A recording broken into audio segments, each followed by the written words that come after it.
Assalamualaikum, good afternoon to all of you. Now I would like to call our third speaker of the day, Dr. Mohammad Najibur Rahman sir, to give his presentation on research in college art, how to write an effective title and synopsis. Please come on the dais, sir.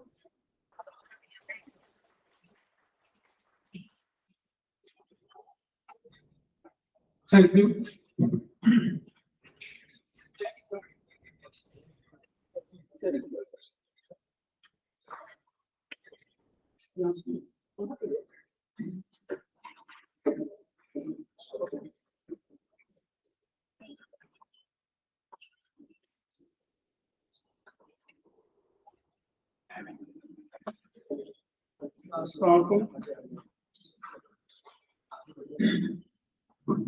अस्सलाम आज का जो मेरा topic है research इन मौलिजात, यानी मौलिजात में क्या research हो रहा है, किस पर रिसर्च करना है, उसी पर थोड़ा टॉपिक है। लेकिन टॉपिक उससे पहले थोड़ा सा, क्योंकि हम लोग जी रिसर्च कर रहे हैं तो सबसे पहले सिनॉप्सिस की बात आती है रिसर्च में। तो उसका एक पॉइंट मेरे पास मैं लिया हूँ कि how to write an effective title and synopsis. उससे पहले थोड़ा सा मौलिजात का इंट्रोड्यूस मैं कर दूं कि मौलिजात क्या है। तो तिब्बती यूनानी में मौलिजात दरअसल मौजूदा दौर के फिल्म में या ये कहेंगे कंटेम्परेरी मेडिसिन में जनरल मेडिसिन का ही मतलब देता है, उसी का दूसरा नाम है। ये मौलिजात तिब्बती यूनानी में एक खास अहमियत का रखता है, या लिखते हैं कि ये पेशेंट के केयर का एक होलिस्टिक अप्रोच है। मौलिजात का स्वभाव दरअसल यूनानी सिस्टम मेडिसिन में मेडिसिन पर बेस जो कंसेप्ट और थ्योरीज है उनको सामने रखते हुए जिससे इंसानी के सेहत की बका के लिए काम करता है, जिसमें इंसानी के सेहत की बका के काम करता है। अगर मरीज हलाक हो गया तो उसको दूर करने के लिए या उसको मैनेज करने के लिए यूनानी उसूल को सामने रखते हुए मुख्तलिफ तदाबीर का इख्तियार करता है, खा वो डेथोथेरेपी की शक्ल में हो, इलाज बिल ग़िज़ा की शक्ल में हो, और या फिर मुख्तलिफ किस्म के इलाज बिल मेडिकल थेरेपी की जरिया हो। तो मेडिसिन का एक छोटा सा इंट्रोड्यूस था। उसको बात हम लोग हमेशा करते हैं कि रिसर्च क्या है कि मालूम शुदा चीजों से नामालूम चीजों का पता लगाना ही रिसर्च है। और उसे मैं हमेशा करता रहा हूँ, आप लोग के यूजी में भी और पीजी इससे पहले भी मेरा एक अपना कर्म है कि research is nothing but search again and again research.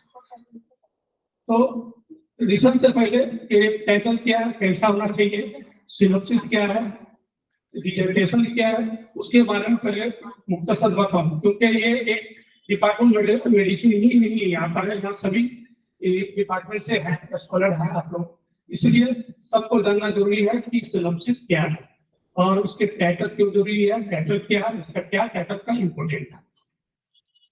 तो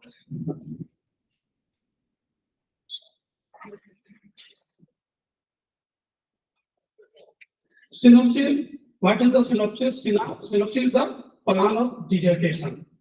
जो हम लोग डिसर्टेशन रेडी करेंगे उसका जो प्लान कर रहे हैं उसका नाम ही सिनॉप्सिस है। ये यहाँ देख सकते हैं क्या है कि सिनॉप्सिस इज द ब्रीफ और प्लान या ऑफ योर इंटेंडेड वर्क या डिसर्टेशन। जो आपका डिसर्टेशन काम कर रहे हैं उसका एक मुख्तसर खाका है।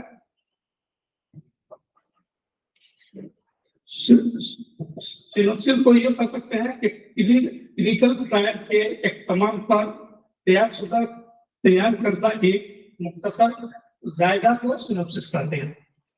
सिनोप्सिस एक मुख्तसर खाका है।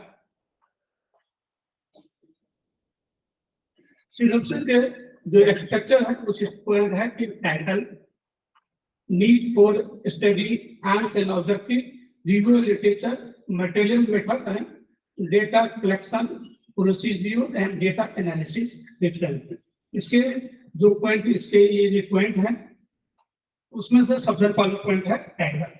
टाइटल क्या है? Title means that is the main idea या idea of your study. Title आपके मुताले के मरकजी ख्याल या नजरिया का खुलासा करता है। दूसरा पॉइंट है a good title contains a fewest possible word needed to adequately describe the content and the purpose of your research paper. आपके रिसर्च पेपर का मकसद एक अच्छे टाइटल में मुमकिन तौर पर बयान करने के लिए कम से कम मुमकिन अल्फाज की जरूरत होती है। Effective title in the academic research papers have several characteristics। आपके जो टाइटल है उसका क्या कैरेक्टरिस्टिक्स है, उसके इंडिकेट है नीचे में जो पॉइंट है, indicate accurately the subject and scope of your research.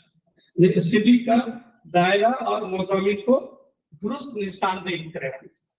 दूसरा पॉइंट है कि use words that create a positive impression and the stimulate reader interest। एक ऐसा वर्ड इस्तेमाल करें जिससे पढ़ने वालों के जज्बात को मुताबिक करे। तीसरा पॉइंट है कि use the correct nomenclature from the field of study. मुताले के मैदान में मौजूदा नाम इस्तेमाल करेगा, यानी कि ओल्ड नेम जो अभी ट्रेंड चल रहा है, चल रहा है वो करंट जो रिसर्च का चीज पॉइंट जो आ रहा है उस चीज को इस्तेमाल करें, ओल्ड को छोड़ दें। उसके बाद अगला पॉइंट है कि व्हाइल यूजिंग एब्रिविएशंस, जो किताब का यानी संक्षिप्त जो है शॉर्टकट जो आप इस्तेमाल करते हैं या कोई भी इस्तेमाल को शॉर्ट करते हैं उससे बचने की कोशिश करें। The title are the most important parts of a research paper and should be pleasant to read। Title कैसा होना चाहिए? तो टाइटल रिसर्च पेपर का जरूरी हिस्सा है जो पढ़ने में खुशगवार होना चाहिए, क्योंकि आप जो पॉइंट जो टाइटल जो वाले यानी कि जो टाइटल जो लिखेंगे उसी से पूरी बात की समझ होना चाहिए, इसी टाइटल होना चाहिए। इसलिए बोला गया है कि टाइटल रिसर्च पेपर का एक जरूरी हिस्सा है जो कि पढ़ने में खुशगवार होना चाहिए। The title should be descriptive, direct, accurate, appropriate, interesting, concise, precise,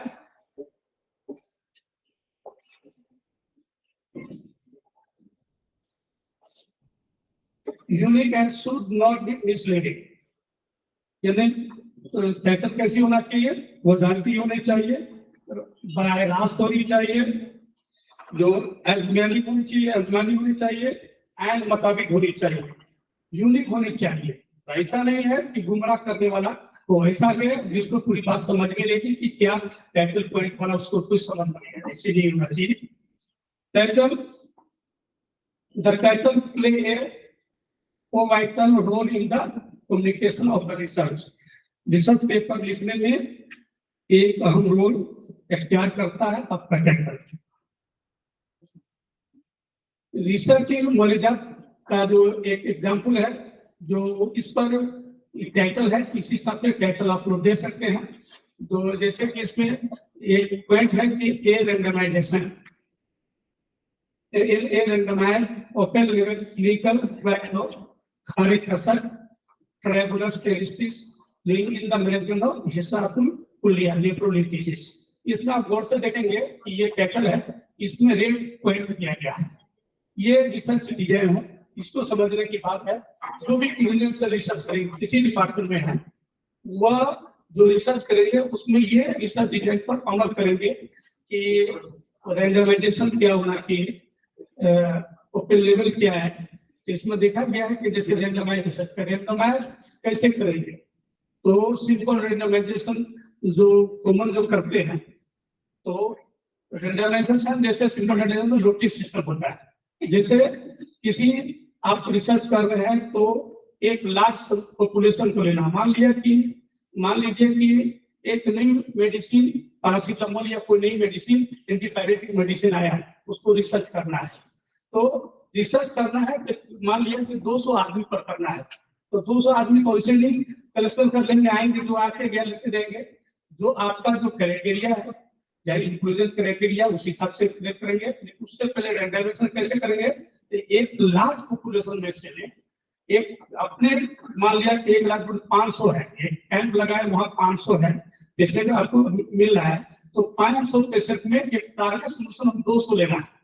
तो टारगेट सोल्यूशन कैसे करेंगे, किसी को नहीं लेना है, इसके लिए simple randomization method notice system से कर लेंगे। 200 पेशेंट लेंगे और उसमें भी 200 पेशेंट में अगर डबल आपको करना है, एक का 200 लेकर करना है, अगर कंप्लीटिव स्टडी आपको करना है, कंप्लीट करना, मान लिया कि एक कंट्रोल ग्रुप है और एक है जो रिसर्च का जो टेस्ट ग्रुप है, तो करना, उसके लिए भी रैंडमाइजेशन होना चाहिए। एक नोटिस सिस्टम से रैंडमाइजेशन करना, उसी हिसाब से फिर आगे मैं बताऊंगा रैंडमाइजेशन कंट्रोल कैसा होता है, रैंडमाइजेशन ऐसे कर सकते हैं। दूसरी बात इसमें बड़ा दूसरा पॉइंट है ओपन लेवल। ओपन लेवल क्या मतलब है, आप लोग जान रहे हो अपनी ओपन लेवल क्या मतलब है, उस दिन में हमने बताया था, आपको बता सकते हो ओपन लेवल क्या है?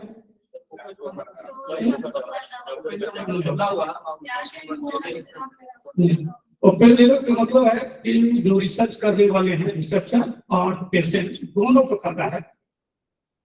पता है कि मैं किस पर रिसर्च कर रहा हूँ, किस डिजीज पर रिसर्च हो रही है, कौन मेडिसिन से उस डिजीज पर रिसर्च हो रही है, उसको पता है, इसलिए उसको कहते हैं ओपन लेवल। यानी opposite to double blindness,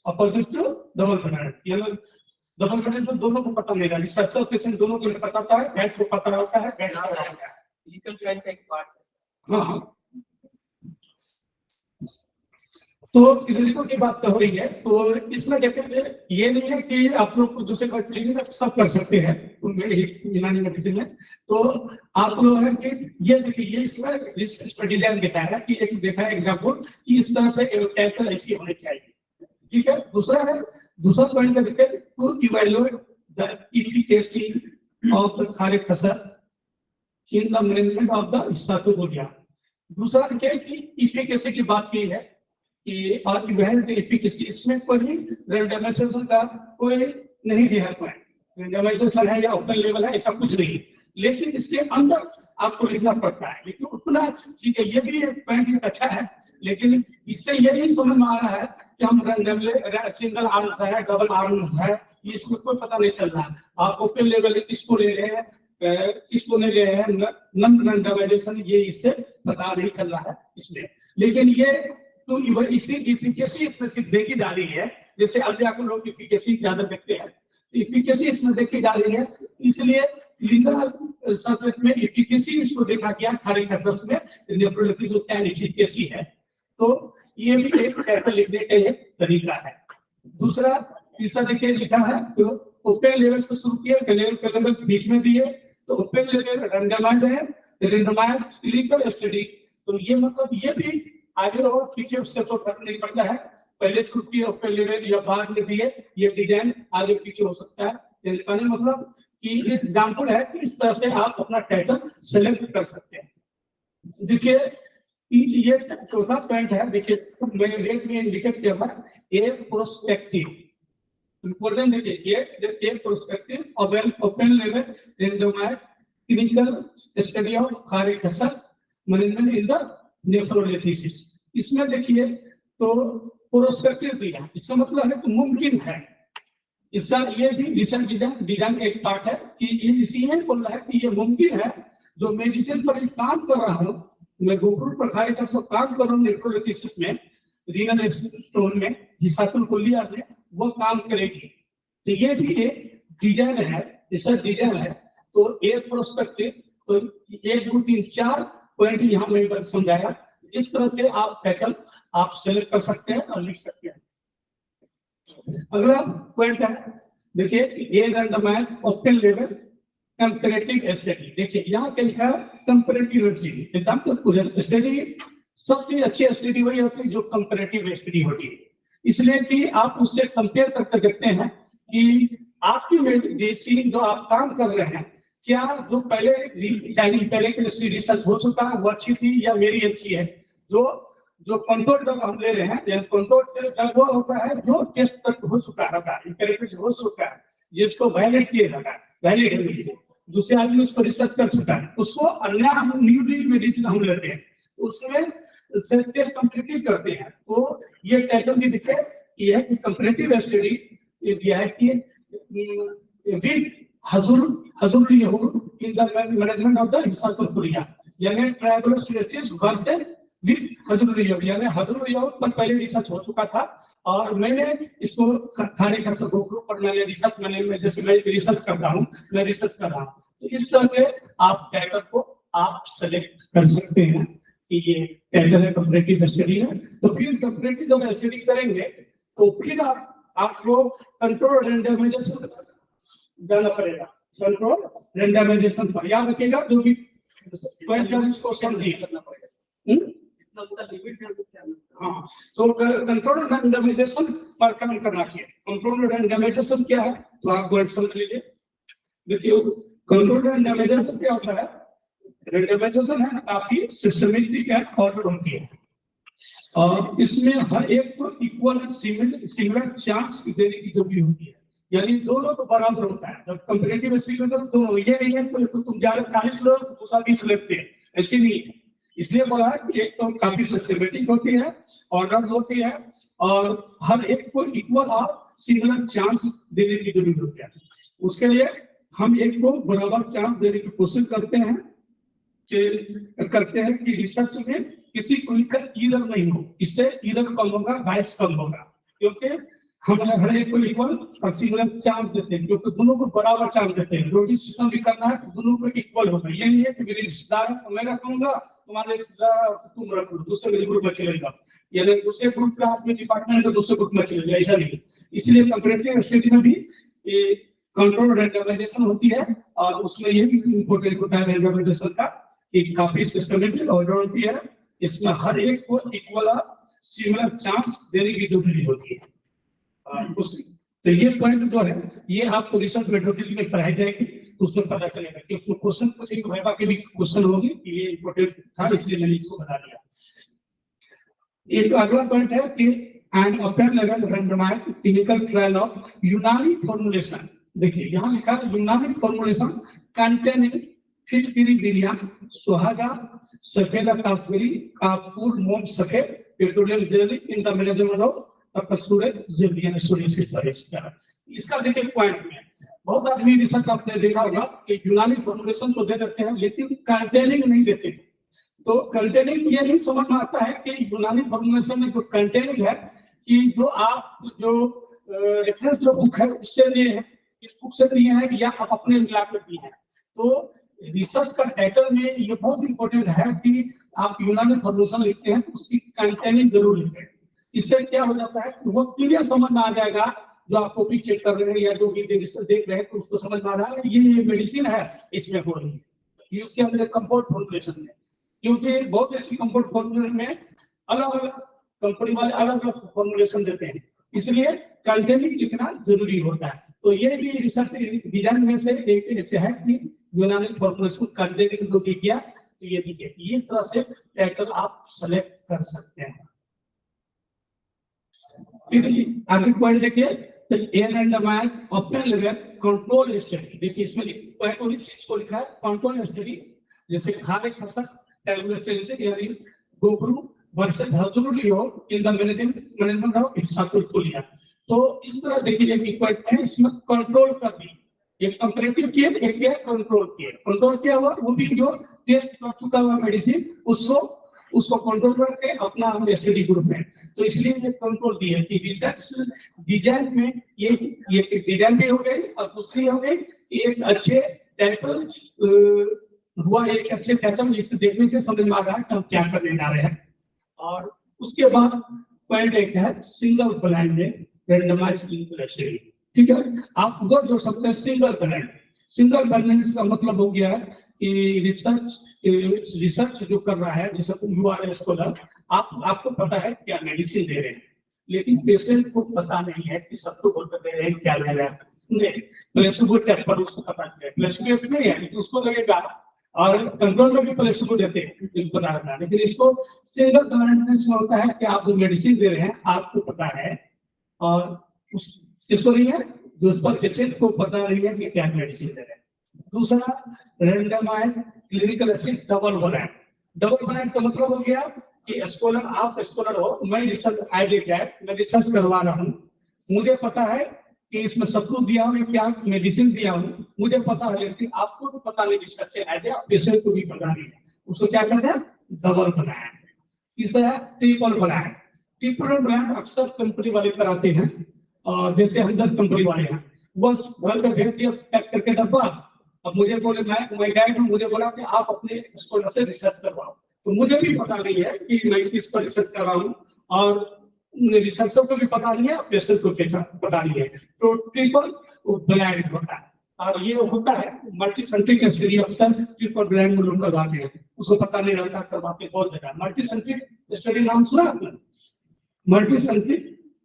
multi centric यानी एक ही मेडिसिन को एक ही डिजीज पर उतने ही टेस्ट पेशेंट में मल्टी सेंटर जगह पर, जैसे मान लिया गोलगंज बिकोल पटना हो रहा है, वही चीज के रिसर्च हम में करवा रहे हैं, वही इनाम में करा, वही जेडीएम करवा रहा है, उतने ही पेशेंट पर करा, वही क्राइटेरिया सेम हो रहा है, और उसको वही क्राइटेरिया 3 महीना का है कि 3 महीने का रिसर्च कर देना है, उतना ही सैंपल साइज है, वही मेडिसिन वही प्रोडक्ट है, उसी को कहते हैं मल्टी सेंट्रिक। जो भी रिसर्च मेडिसिन आप लोग हम लोग खाते हैं बाहर में, जितने मेडिसिन यूज करते हैं लगभग वो मल्टी सेंट्रिक होती है, कोई मल्टी सेंट्रिक स्टडी के बाद हम लोग यूज करते हैं। उसके बाद है एक है नॉन रेंडमाइजेशन क्लिनिकल स्टडी या क्लिनिकल ट्रायल। तो इसमें क्या होता है कि रेंडमाइजेशन में रेंडमाइजेशन का अधिकार गाइड को है कि हम तुमको ये दे दिए, या पेशेंट दोनों को भी हो सकता है कि हम इसको लेंगे सर इसको नहीं लेंगे, लेकिन ये एक अच्छी स्टडी नहीं होती है रेंडमाइजेशन कि हमको जिसको चाहे उसको ले लें, ये रिसर्च अच्छी रिसर्च नहीं होती। लेकिन एक है कि नन या अनरेंडमाइजेशन एक स्टडी होती है। तो इस तरह ये एक टाइटल है, एक अच्छे टाइटल है, ये टाइटल को मैंने बता दिया आप लोग को।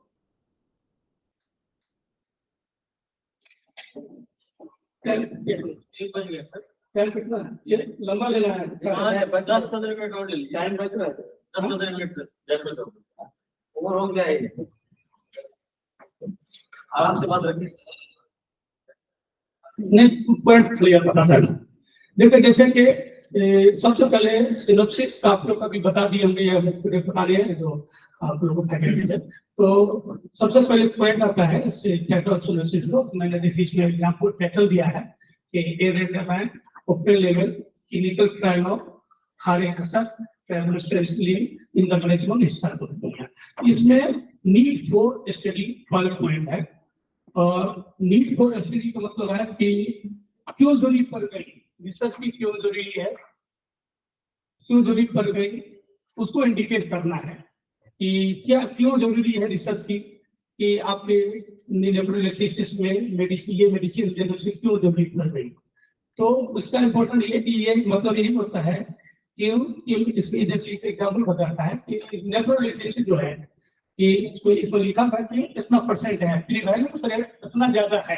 मैं एक एग्जांपल बता रहा हूँ, इसको देखकर कि इतना ज्यादा परसेंट है, 20% या 30% प्रीवैलेंस रेट है, और इतने मेडिसिन और सब कंपाउंड और सब मेडिसिन देने के बाद भी पेशेंट को नहीं रिकरेंट हो ही रहा है, उसलिए और प्रीवैलेंस या इसका मतलब है कि किडनी स्टोन का प्रीवैलेंस बहुत ज्यादा है, उसके बाद रिकरेंट होने की भी चांस ज्यादा होती है।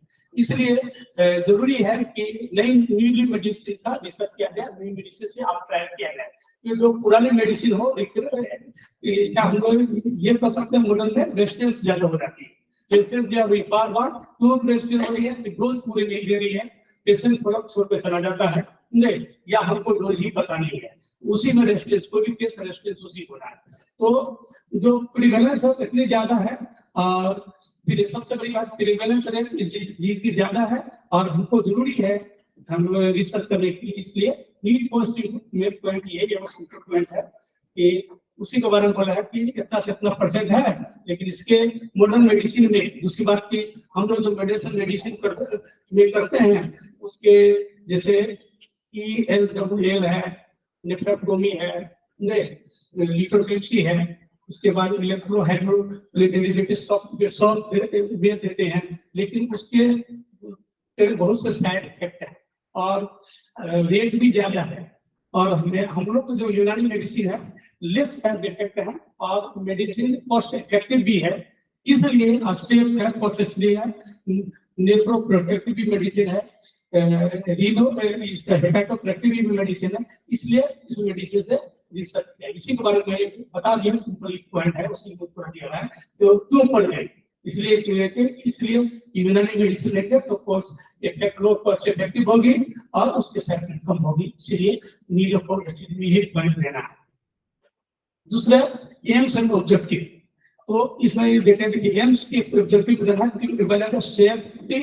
Safety and efficacy of Unani medicine supported in the management of leprology. तो एम्स क्या है, इसमें सेफ्टी देखना, एफिकेसी देखना इस मेडिसिन की। दूसरा क्या है, सेफ्टी क्या है, to provide safe and cost effective alternative treatment और लेप्रोलॉजी, यानी अल्टरनेटिव ट्रीटमेंट दे रहे हैं जिससे सेफ और कॉस्ट इफेक्टिव मेडिसिन है। तो ये बात एम्स एंड ऑब्जेक्टिव की बात हुई।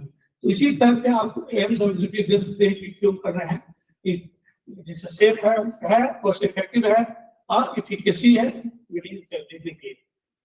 रिव्यू लिटरेचर की बात किया जाए तो रिव्यू लिटरेचर का इम्पोर्टेंस बहुत ज्यादा है। पूरे डिसर्टेशन या सिनॉप्सिस में रिव्यू लिटरेचर का इम्पोर्टेंस बहुत ज्यादा है कि पुराने आपके अस्तित्व है, तो क्लासिक इंडियन लिटरेचर में इस डिजीज पर वो आपके अस्तित्व में क्या राय दी है उसको एक साथ कंपाइल करना, कंपाइल करते हैं, एक व्याख्या करते हैं ना, इन्होंने इस नाम से जाना, यानी मुतराफिक नेम से इस डिजीज को जानते हैं, और यानी यूनानी अस्तित्व ने इस चीज को इस मेडिसिन से इलाज किया था, उसी को रिबिलिटेशन करना है। एकदम सिंपल पॉइंट पर बोल के चले जा रहा हूँ, इसलिए इसे स्पेशल इसलिए हो गया आपको क्लास, सिंपल पॉइंट पे बोल के चले जाऊंगा।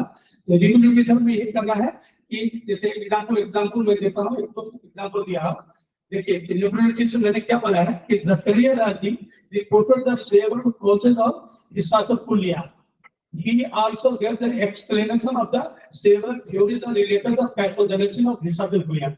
यानी ज़करिया राजी ने पैथोफिजियोलॉजी की बात की है कि उन्होंने अपने बुक में पैथोफिजियोलॉजी क्या है कि डिसाइकोपुलिया कैसे बनता है, कैसे बनता है कि उसके पैथोफिजियोलॉजी की बात दी है। दूसरा पॉइंट है देखिए, अकॉर्डिंग टू कुरान डिसाइकोपुलिया disease which is the cause of हरारत गलीज एंड बलगम में लगी, ये भी एक तरह का पैथोफिजियोलॉजी की बात की है, बुकरात में बोला है कि पैथोफिजियोलॉजी की बात की है। तीसरा है अल्लामा बुरहानुद्दीन नफीसी एंड अल्लामा समरकंदी का है, अपने बुक में मेंशन किया है कि फॉर्मेशन ऑफ रीनल स्टोन, कैसे रीनल स्टोन फॉर्मेशन है, बट एक एग्जांपल करेगा तो उन्होंने भी अपने पैथोफिजियोलॉजी की बात की है, कैसे स्टोन का फॉर्मेशन हुआ, उन्होंने अपनी बात किया है।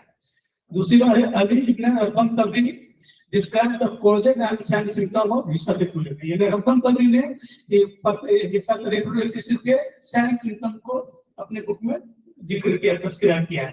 तो रिव्यू लिटरेचर में एक छोटा सा सिनॉप्सिस में एक पॉइंट ये देना है कि क्या किसने बोला है, क्या पुराने अस्तित्व जो हमारे थे उन्होंने इस डिजीज के बारे में क्या बोला है, यानी किसी ने पैथोफिजियोलॉजी की बात की है, तो किसी ने साइंस की बात की है, और किसी ने मेडिसिन की बात की है कि ये सब मेडिसिन ये बीमारी ठीक होती है। तो यही एक तरह इसी को कहते हैं रिव्यू लिटरेचर।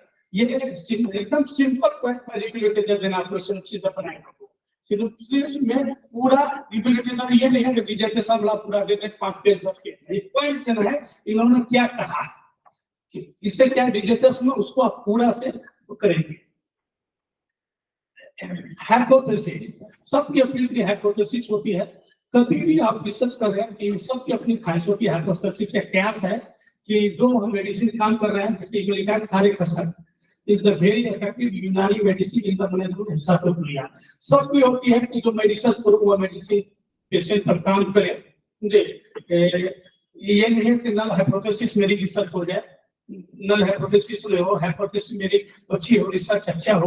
मुझे सब चाहता है कि मेरी जो स्टडी अच्छी हो और वो स्टडी अच्छी हो जिससे पेशेंट को फायदा मिले और समाज में उसका प्रति हो, सब चाहता है। तो हाइपोथेसिस होनी चाहिए, कोई भी रिसर्च कर रही है, कोई भी अपना काम कर रहे हैं, सबकी अपनी एम्स होती है। जैसे अभी स्कूल आपकी सोचता है उनको क्या करना है, क्या है, इसी तरह आप रिसर्च कर रहे हैं, उसकी हाइपोथेसिस होने की क्या कर रहे हैं, क्या होना चाहिए। उसके बाद मैंने स्टडी डिजाइन जिसको बताया था कि ओपन लेवल यहाँ रैंडमाइज्ड क्लिनिकल स्टडी है, ये एक डिजाइन है, इस डिजाइन से हम लोग कर रहे हैं। जैसे इसे बोला है कि in study design there will be 60 patient included, तो सिंगल इसमें रैंडमाइजेशन का सिंगल एक मेडिसिन पर है और कंपैरेटिव स्टडी नहीं है, तो 60 पेशेंट। तो कोई भी रिसर्च में जितना ज्यादा पेशेंट लेंगे बायस कम होगी, जितना कम पेशेंट लेंगे उतनी बायस ज्यादा होगी रिसर्च में, क्योंकि बहुत छोड़ के चले जाते हैं। ठीक है, तो जैसे हाँ, जैसे प्रिवेंशन वाले 500,000 लेते हैं, वो करके प्रिवेंशन निकालने के लिए 1000, 500, जितने वो 2000, 5000, 10,000 निकले उतने ज्यादा अच्छा रिजल्ट होगा।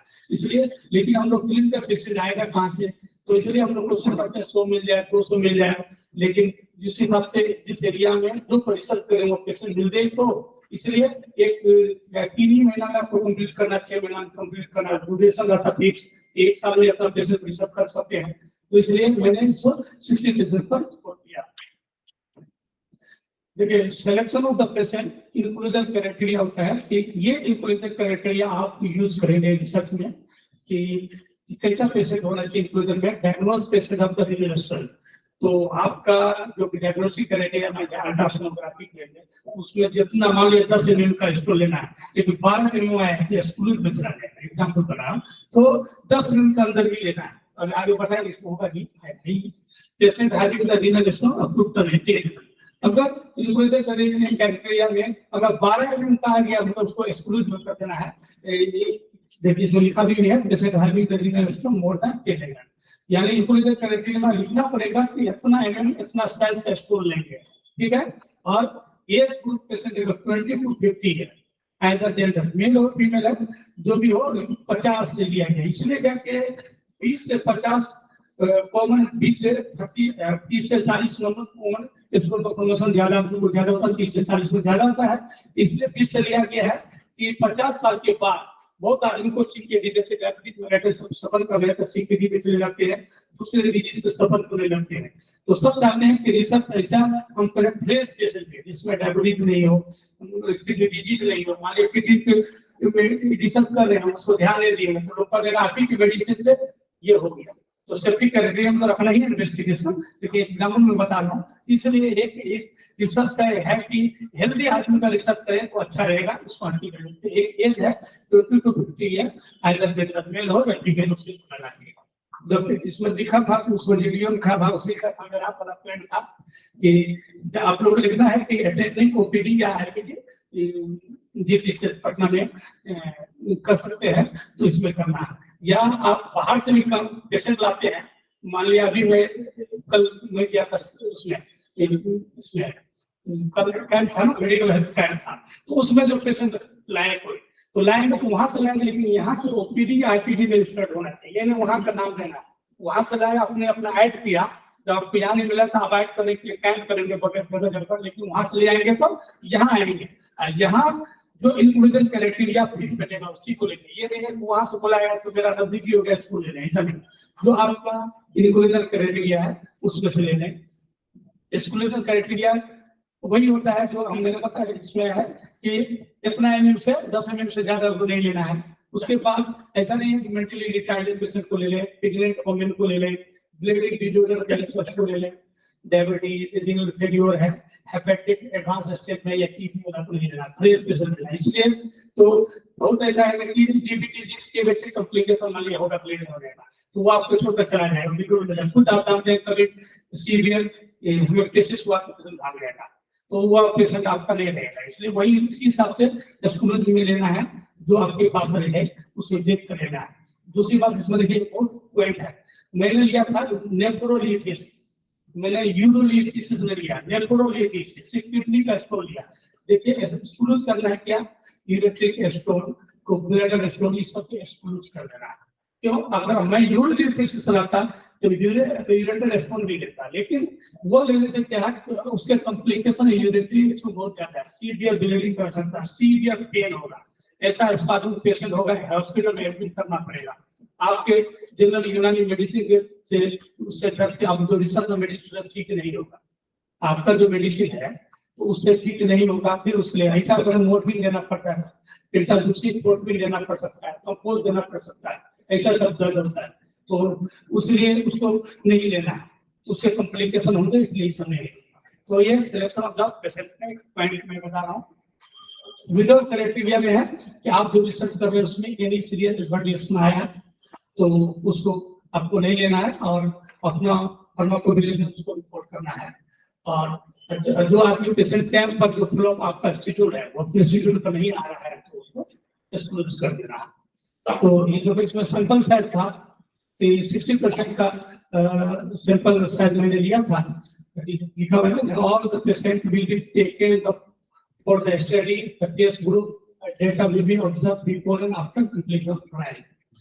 उसके बाद एक ड्रग क्या है, सबूत के खाद पेशेंट है, कैसे बनाना है एप्लीकेशन। हम लोग तो यहाँ का अपना राजकीय अगर विज्ञानी और सारे हैं उसमें बनेगा, लेकिन यहाँ उस टाइम में हम लोग का जब वहाँ था तो क्या लिखा था, fruit medicine will be procured from the effective sources of Pune, the drug will be the free from the increase the food standard using and then the branding after the application। तो अपने बनाना है इस करके बना सकते हैं, लेकिन सबको हम लोग क्या करते हैं, हम लोग को लैब है, हम लोग के जेबीएम मेडिकल में ये B pharma an pharma mark है, वहाँ अपना लैब है, उस लैब से चेक करवा हम लोग ड्रग को देखते थे है कि नहीं, सब कुछ ठीक है कि नहीं, उसकी वो एक रिपोर्ट देता था, उसके बाद हम लोग यूज करते हैं। तो हम लोग इस तरह का यूज करते हैं, अपना फार्मेसी उसमें कर सकते हैं, नहीं तो बाहर से अभी हुआ है कि बाहर से मेडिसिन बनाया गया है, तो वो लिख कर दी है कि ये मेडिसिन मैंने ये पेटेंट से किया है, इसको बना कर दिया है। तो उसको आइडेंटिफिकेशन ऑफ मेडिसिन बहुत जरूरी है कि चाहे फ्रूट मेडिसिन सिंगल से कर रहे हैं उसका के लिए या कंपाउंड में करना है उसको करना पड़ेगा। टाइम है या नहीं, छोड़ सकते हैं तो ठीक है। तो कुछ सोचना तो बताओ पहले और इसको और टीचर्स को भी बता देंगे पूरा इसका एक सिंपल बात बता रहा हूँ उनको पूरा कुछ प्रश्न का बताओ।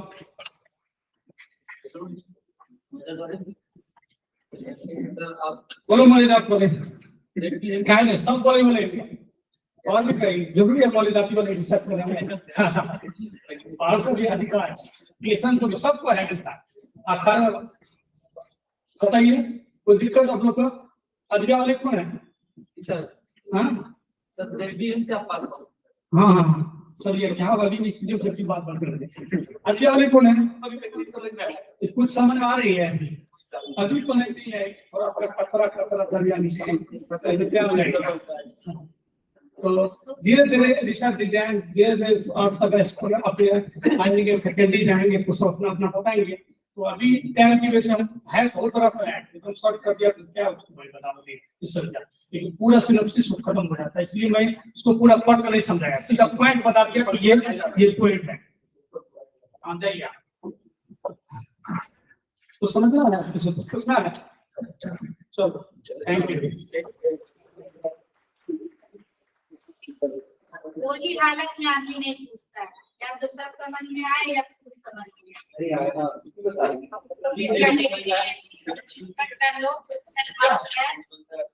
Thank you so much for the wonderful presentation, sir. Now I'm starting to learn. PG के स्टूडेंट रियलाइज करो, अभी यूजी का बच्चा क्वेश्चन नहीं करेगा